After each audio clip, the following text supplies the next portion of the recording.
जय हिंद। मैं अनिल दुबे आजाद। आप देख रहे हैं डीआरएस लाइव टीवी। आप इसे शेयर, लाइक और सब्सक्राइब करें।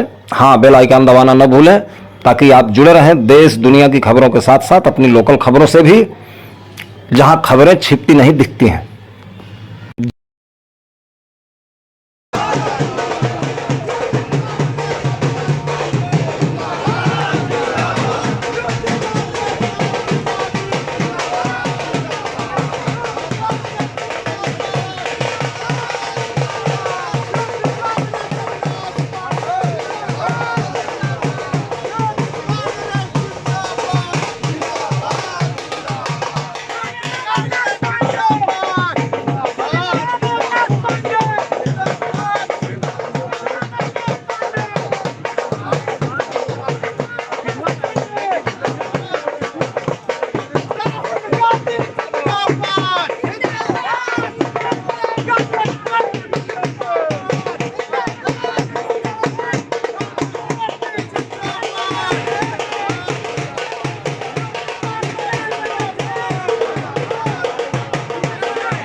कमेटी के सम्मानित अध्यक्ष सुनील गांधी आए और सबका सम्मान करते हुए, सबकी इज्जत करते हुए अपने दोस्त आदरणीय जिला कांग्रेस कमेटी के सम्मानित अध्यक्ष सुनील गांधी। सभी साथियों का अनुरोध है, पालन बना चुका। इसके बाद तीसरी बैठक होनी है। हमने सीधे पूरी रामलीला करेंगे। राजेश तिवारी जी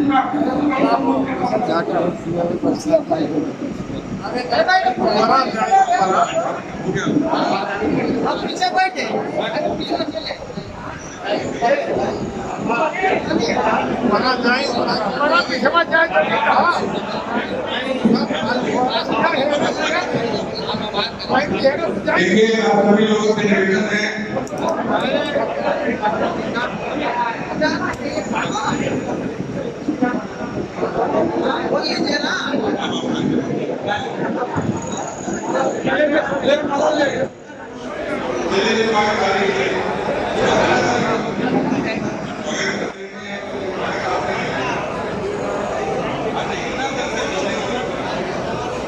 जो स्वागत करना चाहते हैं, मैं निवेदन करूंगा कि हमारे भाषण शिवराज का सुधार लेकर आ जाए। तो स्वागत करते हैं।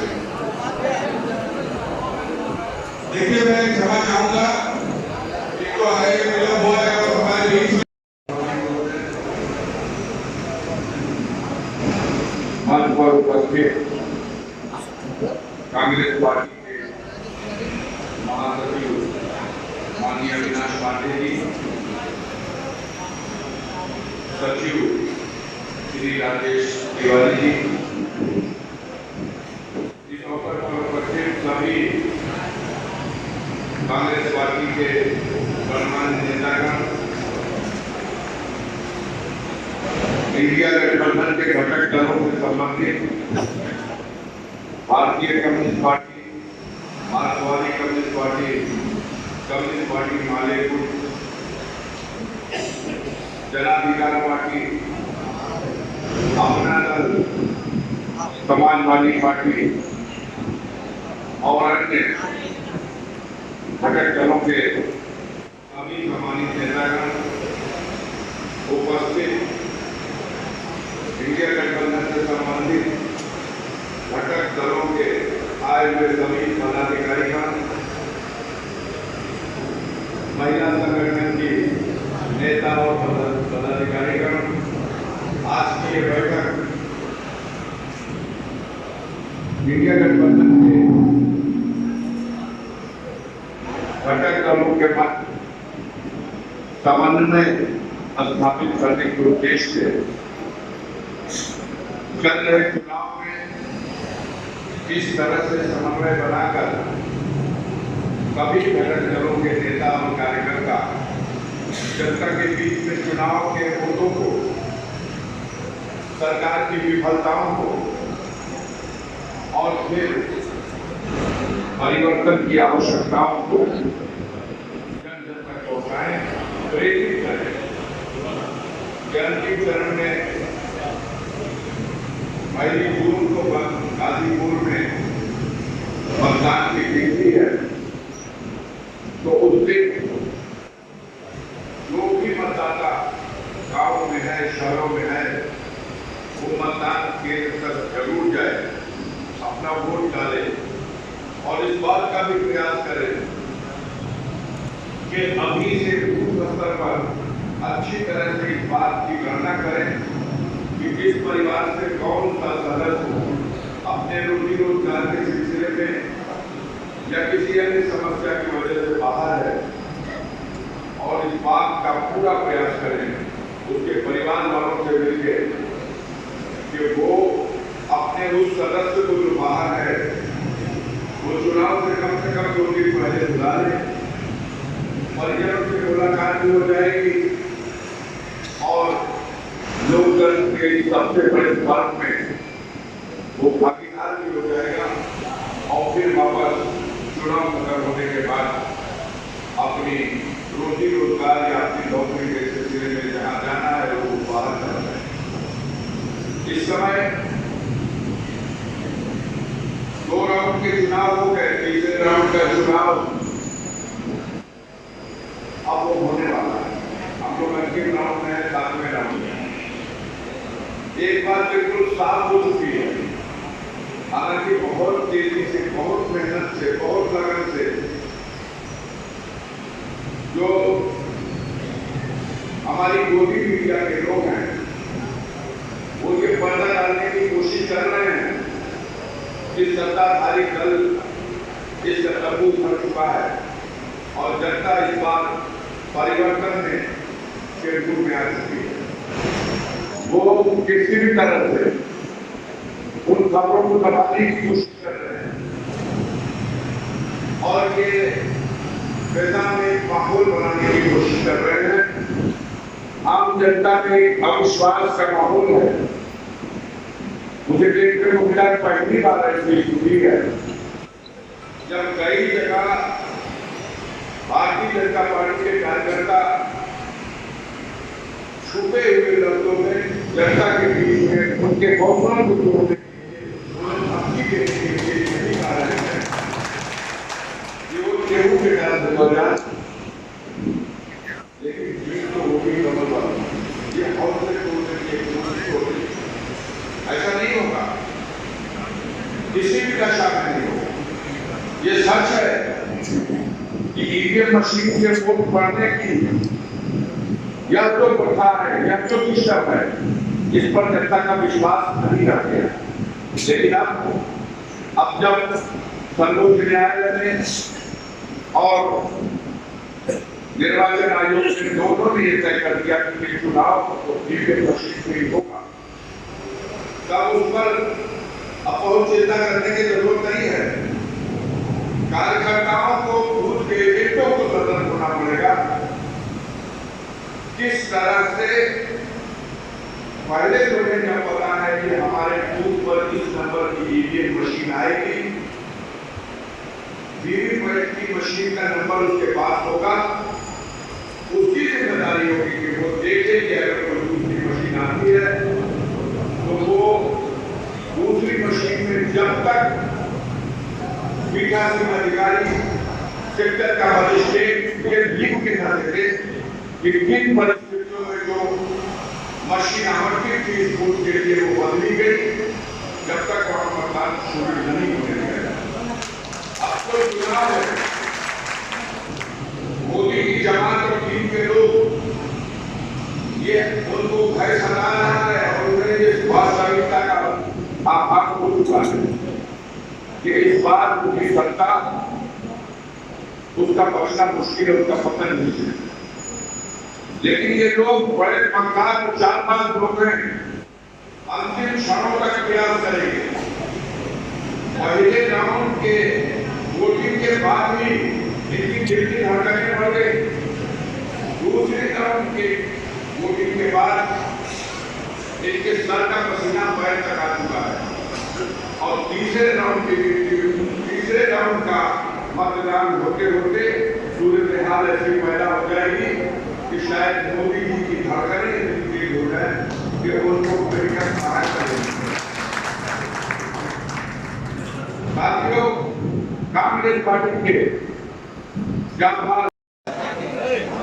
देखिए, इंडिया गठबंधन के इस समन्वय बैठक जो आज यहाँ पर 39 बैठक एक संकल्प लेकर मैं निकला हूँ हमारे ड्यूटी में हुए उत्तर प्रदेश की 80 लोकसभाओं में, जहाँ गठबंधन के उम्मीदवार चुनाव लड़ रहे हैं, वहाँ गठबंधन की पूरी ताकत को एक करके उसमें किसी प्रकार का इजाफा न होते हुए, किसी प्रकार का नुकसान न होते हुए एक बेहतर समन्वय के साथ अब इस चुनाव में भारतीय जनता पार्टी को प्रवेश करते हैं। और मुझे खुशी है कि आज के 39वीं लोकसभा में मेरे साथ साहब बैठे हुए हैं, जो यहाँ हमारे लोकसभा के उम्मीदवार हैं, गठबंधन के एक अनुभवी उम्मीदवार हैं, पार्लियामेंट से लेकर असेंबली हर स्तर पर अनुभव है, यहाँ की लोगों की समस्या समझ सकते हैं। और आज की वर्तमान परिस्थिति में इसके चलते हुए पिछले 10 साल मोदी के कुशासन, इन 10 सालों में पूरे देशवासियों को अपने मन की बात को सुनाई, लेकिन इस देश की मन की बात को समझने में असफल रहे। जो वादे जो सपने उन्होंने 2014 और 2019 में दिखाए थे, उन अच्छे दिनों के बदले आज ये देश का दुर्दशा चल रही है। महंगाई चरम सीमा पर है, बेरोजगारी ऐतिहासिक ऊंचाइयों पर है, 82% इस देश का युवा आज पूर्ण या आंशिक रूप से बेरोजगार है। आने वाले दिनों में ना ही किसी प्रकार के रोजगार के उपलब्ध होने के अवसर नजर आते हैं, ना ही दूर तक इस प्रकार के कोई बात नजर आती है, क्योंकि सरकारी उपलब्धों को भी बेच दिया गया। पाताल जमीन और आकाश के जितने भी उपकरण और जितने भी हमारी संपदाएं थी, सब निजी हाथों में चंद गिनती के हुए व्यापारियों को बेच दिया गया। जो रोजगार सरकारी उपक्रमों से उत्पन्न होते थे, उन्हें भी उसका भी निजीकरण कर दिया गया। तो आने वाले दिनों में ना ही सरकारी उपक्रमों में, क्योंकि वो रहे नहीं और ना रहने वाले थे, और ना ही निजी हाथों के सरकारी हमारे जो योजनाएं उनके माध्यम में जो नौकरी वो भी उपलब्ध नहीं। और इसीलिए माननीय राहुल गांधी जी ने अपने न्याय पत्र में इन 5 स्तंभों को लेकर इस देश की जनता को न्याय दिलाने के लिए युवा न्याय के चलते हुए युवा न्याय यहाँ के हर युवाओं को नौकरी और देश में 20 लाख नौकरियां जो खाली है उसे तुरंत भरने का आश्वासन देश के युवाओं को दिया और उनके स्टार्टअप के लिए 6,700 करोड़ रुपए से ज्यादा का निधि उपलब्ध कराने की बात की है। किसानों को न्याय दिलाने के लिए कर्ज माफी की बात कर रहे हैं, उपज सही दाम दिलाने के लिए कानून बनाने की व्यवस्था केंद्र सरकार द्वारा आश्वासन दिया गया है।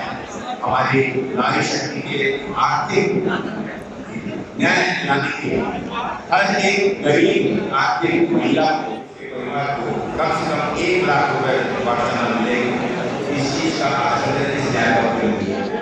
इस न्याय पत्र का सबसे बड़ी खूबी यह है कि आज तक किसी राजनीतिक पक्ष ये राजनीतिक पक्ष से बनाया नहीं। ये आदरणीय राहुल गांधी जी की 10,700 किलोमीटर यात्रा के दौरान लाखों इस देश के अलग अलग भागों से लोगों से मिलकर उनके अनुभव के आधार पर ये न्याय पत्र बनाया गया। इस न्याय पत्र की खूबी ये है कि इस समाज के एक भी नहीं छोड़ा नहीं और एक 5 न्याय के सूत्रों के आधार पर 25 गारंटियां इसके दी गई और ये प्रयोग सफलतापूर्वक कर्नाटक, तेलंगाना, हिमाचल, हमारे अन्य राज्य छत्तीसगढ़, मध्य प्रदेश, राजस्थान में किया गया है। इसके आधार पर एक विश्वास जनता का कांग्रेस और राहुल गांधी के बातों और मेरा विश्वास है कि इन बातों के आधार पर और इन विश्वास का आधार पर पूरा करते हुए 2024 के लोकसभा चुनाव में इंडिया गठबंधन भारी बहुमत के साथ केंद्र में 4 लोकसभा सरकार बनाएगी। बहुत बहुत चलिए, बहुत धन्यवाद।